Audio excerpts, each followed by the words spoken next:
Happy New Year! So happy 2019, guys. So I'm filming this on New Year's Eve at 8 p.m. So you're gonna be hearing fireworks, and the people who are shooting fireworks, their kids are like yelling when they're shooting the fireworks. I'm like, you know what's gonna happen? Why do you have to yell? I don't know. And they live all the way like on the other side of the street. So I don't know why I can hear them from all the way over here. But those are my excuses. I have to have excuses in every single video. But I'm using the studio lights, my umbrella lights that I got for Christmas. So hopefully the lighting is really good because I always film at 8 p.m. So I've been having really bad lighting. So I'm really happy that I got these studio lights that I asked for. And my hair is always crazy. I'm debating on keeping the jacket on or not because this has the really cool circle things right there. And I'm like, I want y'all to see them, but at the same time, it's January, it's almost January, so I should probably keep a jacket on, but I don't know. But I am going to be doing my December wrap up of all the books that I read in December. Not a lot because there were the holidays and just so much going on. And two of these books were pretty long, so I didn't get a lot of reading done, but I'm okay with that because once I finish this book, I will reach my goal of 25 books. And it was in 6 months. So let's get into this video. Okay, I took my jacket off because I want to show off these things because I don't own anything with these like circles, and I just think they are so cool. I got this from Topshop. But we're gonna start with the first book I read in December that I started on December 1st. And it is Star Wars The Old Republic Fatal Alliance by Sean Williams. And I will have reviews. I haven't published them yet, but I'm going to be doing that tonight. I will have reviews in the pinned comment if you want to read the reviews of the books that I'm going to be showing, even though in the video is basically just a shortened version of that. So this book is, I think, the third or fourth book in the Old Republic series, which is based on a video game. So if you don't want to know what happens in that video game, skip till I go to my next book. But this book, I didn't like it. I'm going to say it is... I don't want to say it's the worst Star Wars book I read because The Lost Tribes of the Sith was pretty bad. So I don't know if this is the absolute worst, but it is one of the worst. My problem was I feel like it was so dragged out. It was such a long story, and it took me literally like 20 days to read this book when usually it would only take me about a week, 3 days to a week to read a book. This took me 20 days. Like, I don't know, like, I don't know why it took me so long. So as I said, the story is really long, and there are just so many characters that I was oftentimes getting confused by who was who. So about 20% in, I was like, I'm gonna give the audiobook a shot because most of the Star Wars audiobooks are on YouTube, and Star Wars, their audiobooks are very cool because they have the background noise, they have music, like if somebody turns on their lightsaber, you hear bzzz, that noise, and you just, yeah. But it was, I think this book, since it has so many characters, that it would do better with the characters having, different people talk for different characters, a multiple cast audiobook, which I've never listened to one, but I have heard about it on BookTube, because the guy, his female voices were not that great, to be honest with you. I'm gonna tell you the premise of this book now.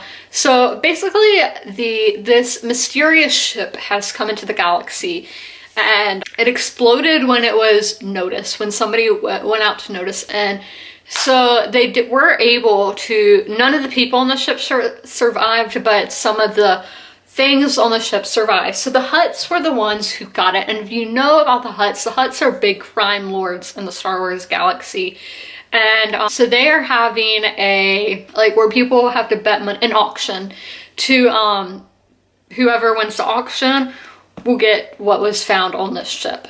And so the Empire is sending people, the Republic are sending people, the Jedis, all that, and then random smugglers and whatnot, Mandalorians are all going because they want to know where this came from, because it means there's a new world out there that the Empire doesn't own, or that the Republic, they don't own.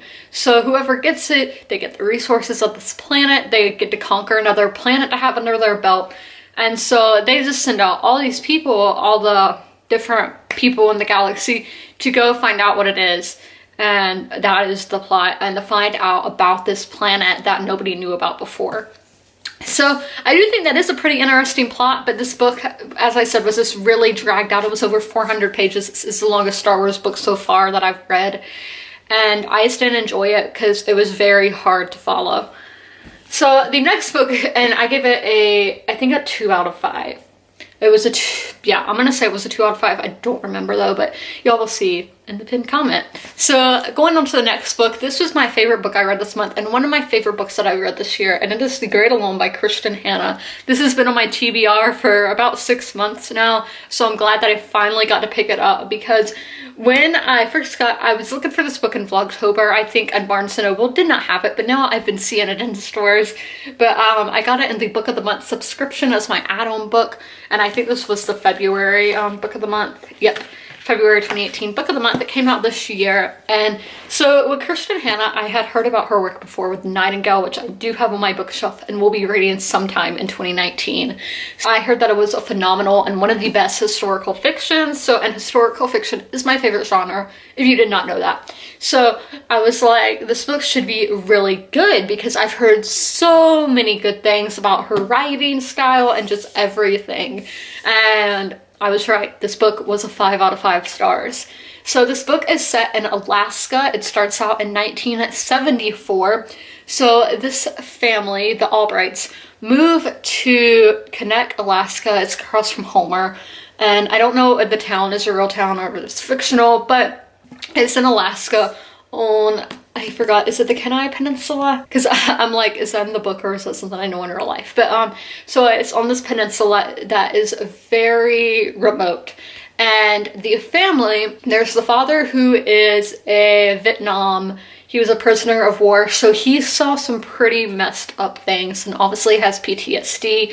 But at this time, that PTSD wasn't, I don't know how, it wasn't, like, they didn't diagnose it at the time, and there wasn't really a lot of ways to help the veterans at the time, which now there are, which is really nice. So he would have these terrible nightmares and was abusive towards the mom, Cora, and when they were living in the lower 48 in like Seattle is where they moved from before they go to Alaska, the daughter, Lenny, who is our main character, doesn't really realize it. She doesn't realize that her dad is as bad as he is, as bad off. She thinks her mom's as clumsy and all that when her mom was getting abused. So they moved to Alaska because the dad, one of his friends during the war who died, his father was like, you can have his land up here in Alaska. So they're going to live off the land, hunt for their food and all that. But obviously, they didn't really come prepared, and Alaskan winter is brutal. You really want to be very well prepared. So it's just their life in this place that is so different from anything they've known before. And what I really liked about this book is the characters are so in depth. Like, I felt an emotional tie to these characters. Like, I don't know, like, she was so good about writing these characters, and it was very, very descriptive. I felt like I was right there in Alaska, seeing the wild animals, the snow and whatnot, and I just love the Alaskan setting. I've never read something that takes place in Alaska. I've never read something that takes place in the 70s, and it's just, wow, that there are, like, obviously still parts of the world that are still like this if you go up to Alaska, and it's just crazy to me. I just really enjoyed this book. So our next book is the book that I am reading right now, which there's about 3 parts left, and it is a graphic novel. So I will be able to finish this. I have 4 hours. I can do it. My cat's laying on my jacket behind me. So this is The Sandman by Neil Gaiman. I think that's how you say his last name. I know a lot of people on BookTube love his work. And this is volume 1, The Preludes and Nocturnes. So this is the 30th anniversary edition of this book. And it is the fully recolored edition, and it is from Vertigo Comics. So how I heard about this book, and I'm really bad at giving reviews of graphic novels because I don't really know how to put my thoughts into words for them. So this book, how I found out about it is when I was in New York City There is a comic book, I would say it's a comic book shop called Forbidden Planet, and my dad went one day to pick up some Funko Pops because at Yankee Stadium they didn't have the Yankee Funko Pops, and I thought they would have them there, so he went the next day in Manhattan to Forbidden Planet and picked me up some of the Yankee ones, and he got me one called Death. And Death is a DC character and in their specialty series, so you can only get her at comic book shops, because he thought she looked really cool and looked like something that I would like. And I did. She's awesome. And so I was like, I don't want to have a Funko Pop that I don't know anything about. So I looked her up, and this is the first comic that came up when I typed in comics that Death DC characters in. So basically this is, it starts out in the early 1900s or late 1800s, but that time. And this scientist, or he's a professor or something like that, he wants to capture death because as humans, I feel like we are very fascinated by death, what happens after death and all that. So he wants to capture it. So they have like this, I'm not gonna say satanic, but this cult thing. And so they chant all this stuff, and something does show up. And they capture it, and it goes by like 75 years. So this book does start out very fast at first, and then in the middle it does kind of slow down, but not too slow. They capture this thing, and they're like, is that really death? It doesn't do anything and all that. So they find out 75 years later, because the scientist guy dies and his son is the only one left or whatever. So Death, not really Death though. They find out that it is Death's younger brother, Dream. So all these people have been having all these sleep issues since they've captured Dream. And basically through the story, Dream is the Sandman, I think, too. But as I said, I have not finished, so I do not know. He's trying to get his powers back, find these things that he owned that help with his powers, like sand that is the Sandman and all that kind of stuff. So he's trying to find out all this stuff and get back to controlling people's dreams and all that.